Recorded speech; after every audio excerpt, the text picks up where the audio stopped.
नमस्कार, मी श्रुती पुन्हा एका छानशा व्हिडिओमध्ये तुमचं मनापासून स्वागत करते। तर आज आपण अतिशय सोप्या पद्धतीने योगपट्टी नसलेल्या ह्या फोरटक्स ब्लाऊजची संपूर्ण कटिंग आणि पुढील भागाची शिलाई पाहणार आहोत। तर फोरटक्स ब्लाऊजमध्ये छातीच्या मापानुसार परफेक्ट फोरटक्स कसे घ्यावे आणि परफेक्ट ब्लाऊजची फिटिंग येण्यासाठी कोणत्या गोष्टींची काळजी घ्यावी हे सविस्तर माहितीसह पाहणार आहोत। तर त्यासाठी व्हिडिओ स्किप न करता संपूर्ण पहा। सुरुवातीला आपण मागील भागाचं कटिंग पाहतोय। त्यासाठी इथे मी हे अस्तर घेतलंय। समोरच्या साईडला याची ओपन बाजू आहे। आता आपण माप टाकतोय। खालच्या साईडचं कापड थोडंसं क्रॉस आहे, तिथे आपण सरळ रेषा मार्क करून घेतोय। त्यानंतर आपल्याला ब्लाऊजच्या पूर्ण उंचीचं माप टाकायचं आहे। आपल्या ब्लाऊजची उंची आहे 12.5 इंच। तर त्यामध्ये आपण 1.5 इंच शिलाई मार्जिन घेतोय। तर इथे आपण ब्लाऊजची पूर्ण उंची 14 इंच घेतोय। इथे आपण 1.5 इंच शिलाई मार्जिन घेतलं कारण आपल्याला अर्धा इंच कमरेसाठी लागणार आहे आणि शोल्डर आपण डबल फोल्ड करणार आहोत, म्हणून इथे आपण 1.5 इंच मार्जिन घेतलं। आता खालच्या रेषेवरून वरच्या साईडला 14 इंचला मार्क करून शोल्डरची सरळ रेषा मार्क करून घेऊयात। जर तुम्ही शोल्डर फक्त अर्धा इंच आतल्या साईडला फोल्ड करणार असाल तर उंचीमध्ये फक्त 1 इंच मार्जिन घ्या। त्यानंतर शोल्डरचं माप टाकायचं आहे। मागील गळ्यानुसार शोल्डरचं माप घेतोय 5 इंच। तिथूनच खालच्या साईडला मुंढा खोलीसाठी 5.5 इंचला मार्क करून पुन्हा बंद बाजूपासून 5 इंचला मार्क करून हे पॉइंट्स जोडत इथे सरळ रेषा मार्क करून घेतोय। अशा पद्धतीने मार्क करा म्हणजे छाती रेषा आणि मुंढा रेषा अगदी सरळ रेषेत येतात। त्यानंतर छाती रेषेवर छातीच्या चौथ्या भागाचं माप टाका आणि त्यामध्ये 1.5 इंच शिलाई मार्जिन। इथे शिलाई मार्जिन तुमच्या आवडीनुसार कमी जास्ती करू शकता। कमरेच्या भागावर कमरेचा चौथा भाग, 1 इंच बॅक साईडचा टक्स आणि 1.5 इंच शिलाई मार्जिन। इथे मार्जिन रेषा जोडून घेऊयात म्हणजेच पुढील माप टाकायला सोपं जातं। त्यानंतर मुंढ्याचं माप टाकतोय। त्यासाठी मुंढ्या रेषेचा मध्य काढून घेतोय। मध्यात मार्क करून मागील मुंड्यासाठी 1.25 इंचला मार्क करून हे पॉइंट्स जोडत फिटिंग लाईनच्या इथे 1.5 इंच खालच्या साईडला येत मागील मुंड्याचा शेप मार्क करून घेतला। त्यानंतर गळा रुंदी घेतोय आपण 2 इंच। मागील गळ्याची खोली घेतोय आपण 8.5 इंच। हे विथ मार्जिन मार्क करतोय। त्यानंतर खालच्या साईडने गळ्याची रुंदी घेतोय 2.5 इंच। आता हे पॉइंट्स जोडत इथे बॉक्स मार्क करून घेतोय। या बॉक्समध्ये मागील गळ्यासाठी तुमच्या आवडीनुसार कोणत्याही गळ्याचा शेप मार्क करा। इथे मी खालच्या साईडने वरच्या साईडला 2.25 इंचाला मार्क केलं। इथे आपण नॉट लावणार आहोत। इथूनच 1.5 इंच आतल्या साईडला येत अशा पद्धतीने मटक्या गळ्याचा शेप मार्क करून घेतला। इथे शोल्डरचं माप घेतलं, त्यानुसार अर्धा इंच बाहेरच्या साईडला येत इथे मी मटक्या गळ्याचा शेप मार्क करून घेतला। हे लक्षात घ्या, जर तुम्हाला ह्याहून खोल गळा हवा असेल तर आपल्या शोल्डरचं माप बदलतं। आता आपण टक्सचं मार्क करतोय। बंद बाजूकडून आतल्या साईडला 4.5 इंचाला मार्क करून जो आपण 1 इंचाचा टक्स घेतला आहे तो दोन्ही बाजूला अर्धा इंच मार्क करून टक्सची उंची 4.25 इंच घेतोय। आता हा टक्स मार्क करून घेतोय। प्रत्येक साईजनुसार टक्सची लांबी आणि रुंदी बदलते, ही गोष्ट लक्षात घ्या। इथे आपल्या मागील भागाचं संपूर्ण ड्राफ्टिंग झालंय। आता आपण कटिंग करून घेतोय। मार्जिन रेषा कटिंग करत मागील मुंड्याचा शेप आहे असा कटिंग करून घ्या। त्यासोबत शोल्डरचं कटिंग करून मागील गळ्याचा शेप आहे असा कटिंग करून घेतोय। इथे आपल्या मागील भागाचं संपूर्ण ड्राफ्टिंग कटिंग झालंय। आता मागील भाग बाजूला ठेवून पुढील भागाचं कटिंग पाहतोय। इथे पाहताय पुढील भागाचं कटिंग आपण ओपन बाजूकडून करतोय। सुरुवातीला आपण वरच्या साईडला शोल्डरसाठी सरळ रेषा मार्क करून घेऊयात। आता मागील भागाची पूर्ण उंची आपण 14 इंच घेतली होती, तर पुढील भागात त्याहून आपल्याला 1 इंच एक्स्ट्रा घ्यायचं आहे, म्हणजेच पुढील भागाची पूर्ण उंची आपण 15 इंच घेतोय। इथे आपण बेल्ट नसलेल्या फोरटक्स ब्लाऊजचं कटिंग पाहतोय, त्यामुळे आपण मागील भागात जी काही उंची घेतो त्यामध्ये आपल्याला 1 इंच मार्जिन ॲड करून पुढील भागाची उंची घ्यायची आहे।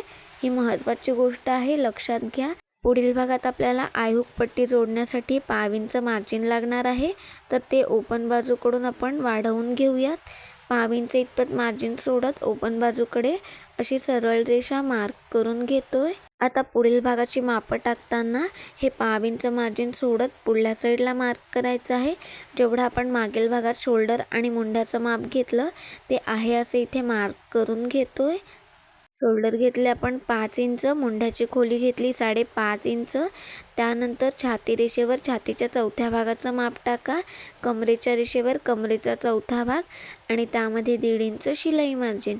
छातीमध्ये सुद्धा 1.5 इंच शिलाई मार्जिन ॲड करून इथे मार्जिन रेषा जोडून घेऊयात, म्हणजेच पुढील माप टाकायला सोपं जातं।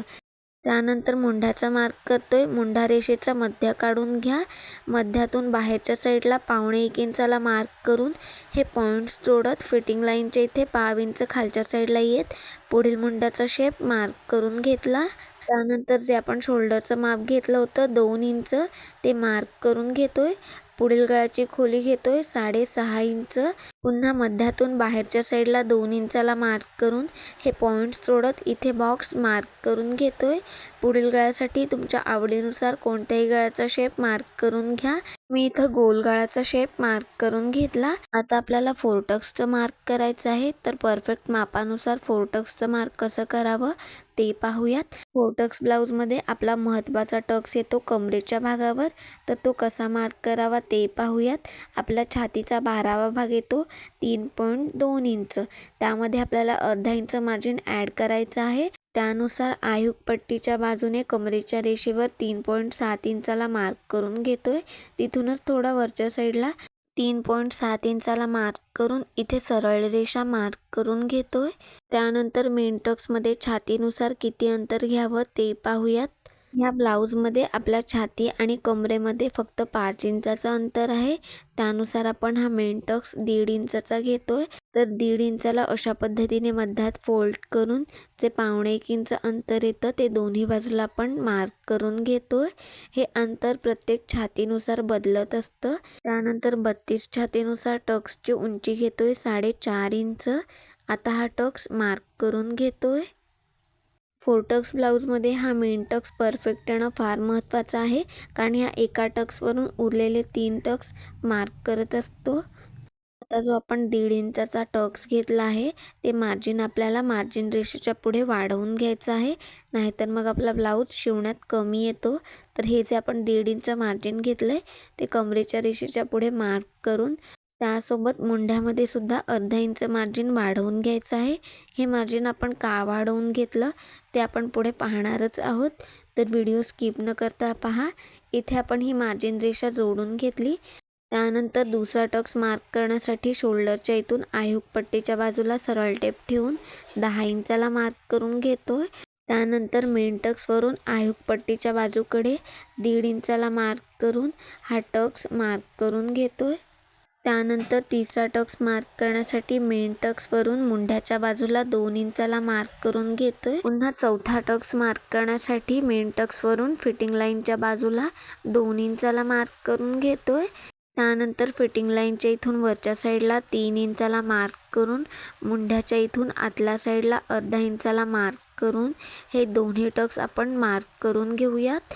इथून आपल्याला मार्क केलंय तिथपर्यंत सरळ रेषा मार्क करून घ्यायची आहे। आता मेन टक्समध्ये आपण 1.5 इंचाचं मार्जिन घेतलंय, तर हे जे आपले इतर टक्स आहेत त्यामध्ये आपल्याला अर्धा इंच मार्जिन घ्यायचं आहे, म्हणजेच दोन्ही बाजूला पाव इंच मार्जिन घेत एकूण अंतर आपण अर्धा इंच घेतोय। तर उरलेले 3 टक्स आपल्याला अर्धा इंचाचेच घ्यायचे आहेत। 3 टक्समध्ये अर्धा इंच मार्जिन ॲड करून इथे हे टक्स मार्क करून घेतोय। यामध्ये जे आपण अर्धा इंच मार्जिन वाढीव घेतलं होतं तर तो इथे आपण टक्स मार्क केला आहे, त्यामुळे ते मार्जिन आपलं मायनस होऊन जातं। इथे आपण 32 छातीनुसार आपले 4ही टक्स अगदी परफेक्ट मार्क करून घेतले। आता आपण मागील भाग घेतोय तो फिटिंग लाईनच्या बाजूने अशा पद्धतीने ठेवून जिथेपर्यंत आहे तिथे मार्क करून घेतोय। त्यानंतर इथे खालच्या साईडला आपलं जे अंतर आलंय ते मोजून पहा। वरच्या साईडला जो आपला अर्धा इंचाचा टक्स आहे तेवढं मार्जिन फक्त आपल्याला ठेवायचं आहे आणि जे उरलेलं मार्जिन आहे तिथे आपण मार्क करून घेतोय। आता इथून टक्सपर्यंत अशी क्रॉस रेषा मार्क करून घेतोय। इथे आपल्या पुढील भागाचं संपूर्ण ड्राफ्टिंग झालंय। आता आपण आहे असं कटिंग करून घेतोय। मार्जिन रेषा कटिंग करत मागील मुंड्याचा शेप कटिंग करून घ्या. त्यानंतर शोल्डरचा माप कटिंग करून पुढील गळ्याचा शेप आहे असा कटिंग करून घेतो. इथे आपला पुढील आणि मागील दोन्ही भागाचं कटिंग झालंय. आता हे दोन्ही भाग मेन फॅब्रिकवर कटिंग करून घेतोय. इथे आपण हे ब्लाऊज पीस घेतलंय. मागील भाग आपल्याला बंद बाजूकडून कटिंग करायचा आहे. बंद बाजूकडून मागील भाग आहे असा ठेवून अर्धा इंच इतपत शिलाई मार्जिन घेत इथे आपण मागील भाग आहे असा कटिंग करून घेतोय. अस्तरचा मेन फॅब्रिकवर कटिंग करत असताना कंपल्सरी चारही बाजूने मार्जिन सोडा, कारण जेव्हा आपण मेन फॅब्रिकला अस्तरचा भाग शिलाई करत असतो तेव्हा आपल्याला शिवण्यात कमी येऊ नये म्हणून अशा पद्धतीने मार्जिन सोडत कटिंग करून घ्या. त्यानंतर पुढील भाग आपण ओपन बाजूकडे कटिंग करतोय. ओपन बाजूकडे पुढील भाग आहे असा ठेवून अर्धा इंच इतपत मार्जिन सोडत पुढील भाग मेन फॅब्रिकवर कटिंग करून घेतोय. इथे आपले दोन्ही पार्ट मेन फॅब्रिकवर आहे असं ठेवून कटिंग करून घेतले. आता आपण शिलाई पाहूयात. इथे पाहताय पुढील भाग आपण पलटवून शिवणार आहोत. तर इथे आपला मेन फॅब्रिकचे पीस आहेत ते समोरच्या साईडने अशा पद्धतीने ओपन करून घ्या. आता त्यावर आपल्याला अस्तरचे भाग ठेवायचे आहेत. व्हिडिओमध्ये पाहताय त्या पद्धतीने दोन्ही गळ्याचे भाग समोरासमोर येणं फार महत्त्वाचं आहे, नाहीतर मग आपले दोन्ही पार्ट एकाच बाजूचे तयार होतात. अस्तर जोडत असताना ही महत्त्वाची गोष्ट लक्षात घ्या, नाहीतर बऱ्याच वेळा आपले दोन्ही भाग एकाच बाजूचे तयार होतात. इथे आपण मेन फॅब्रिकच्या वरच्या साईडला अस्तरचा भाग ठेवून घेतला आहे. आता गळ्याच्या बाजूने पाव इंच इतपत शिलाई मार्जिन घेत गळ्यावर शिलाई करून घेतोय. जिथे आपला गोल गळ्याचा शेप आहे तिथे सुई आतल्या साईडला ठेवून मग फुटर उचलून कापडाची दिशा बदलत अगदी व्यवस्थित शिलाई करून घ्या, नाहीतर मग आपल्या गळ्याचा शेप बिघडतो. पहा, इथे आपण गळ्यावर शिलाई करून घेतली. त्यानंतर कमरेच्या भागावर शिलाई करून घेतोय. अर्धा इंच इतपत शिलाई मार्जिन घेत कमरेच्या भागावर अगदी व्यवस्थित शिलाई करून घ्या.